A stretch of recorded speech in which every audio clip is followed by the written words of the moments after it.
Hello बच्चों, आज की इस टॉपिक पर आते हैं किरचॉफ लॉ। तो सबसे पहले पढ़ते हैं किरचॉफ का प्रथम नियम।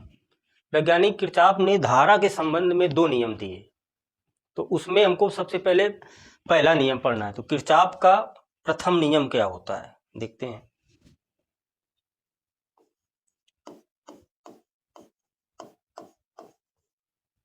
किरचॉफ का प्रथम नियम, इसे हम केसीएल भी बोलते हैं, KCL, Kirchhoff current law. KCL प्रथम नियम को हम क्या बोलते हैं? केसीएल बोलते हैं। सबसे पहले इसकी परिभाषा हम देखते हैं कि परिभाषा क्या होती है। तो वैज्ञानिक किरचॉफ ने क्या बताया, किसी भी संधि पर, ये आपकी संधि है, बहुत सारे चालक तार हैं, एक ही बिंदु पर जुड़े हुए हैं। एक ये वायर है, एक ये, कितने वायर हैं इसमें? 5 वायर हैं, सभी में धारा प्रवाहित हो रही, वो किसी एक ही बिंदु से कनेक्ट है। तो वैज्ञानिक किरचॉफ ने बताया कि यहाँ पर धारा I1 भी आ रही, I2 भी आ रही, I3, और यहाँ से I4 बाहर जा रही, I5 बाहर जा रही, तो इन सभी का जो टोटल योग होगा वो क्या होता है? 0 होता है। ये किरचॉफ ने बताया कि किसी भी संधि पर मिलने वाली समस्त धाराओं का बीजगणितीय योग क्या होता है? 0 होता है। परिभाषा क्या दी? किसी भी संधि पर, किसी भी संधि पर, किसी भी संधि पर मिलने वाली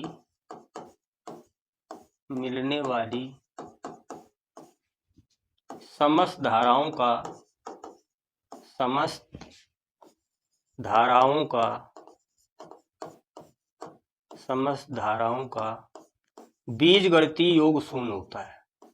बीजगणितीय योग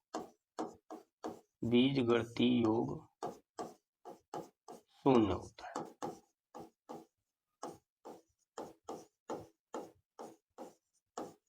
ये कि किसी भी संधि पर मिलने वाली समस्त धाराओं का बीजगणितीय योग क्या होता है? 0 होता है।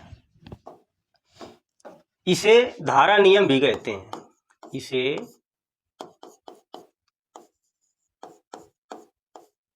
धारा नियम भी कहते हैं।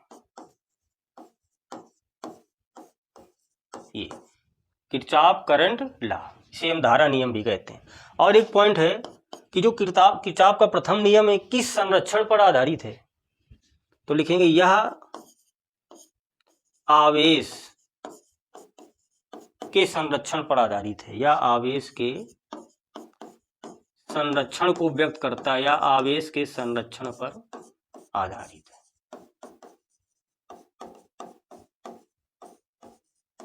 तो किरचॉफ का प्रथम नियम आवेश संरक्षण को व्यक्त करता है, और इसे हम क्या कहते हैं? धारा नियम भी कहते हैं। तो किरचॉफ ने क्या बताया कि किसी भी संधि पर, कोई भी संधि है,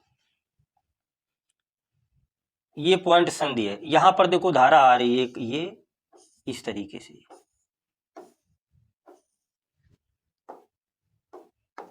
वही चित्र बना रहे हैं।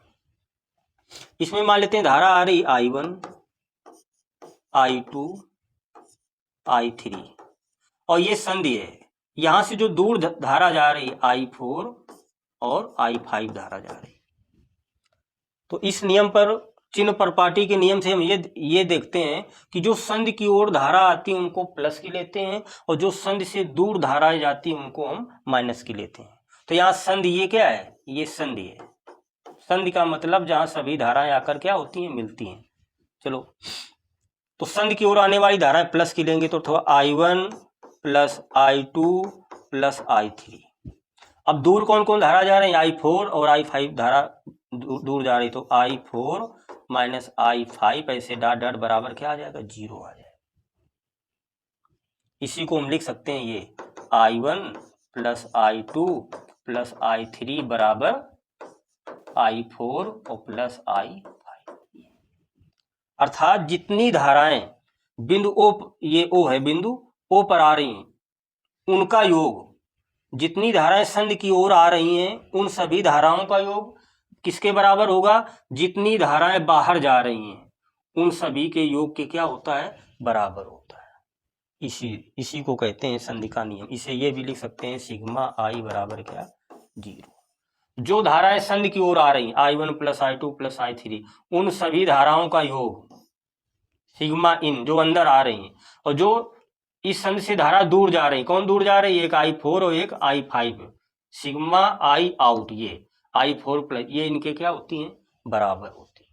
तो जितनी धाराएं संधि में आएंगी उन सभी का योग, और जितनी धाराएं संधि से दूर जाएंगी उन सभी के योग के क्या होगा, बराबर होगा। यही किरचॉफ ने बताया। अर्थात किसी भी संधि पर मिलने वाली समस्त धाराओं का बीजगणितीय योग क्या होता है, शून्य होता है, और इसे धारा नियम भी कहते हैं। और यह आवेश के संरक्षण पर आधारित है। किरचॉफ का प्रथम नियम आवेश के संरक्षण को व्यक्त करता है।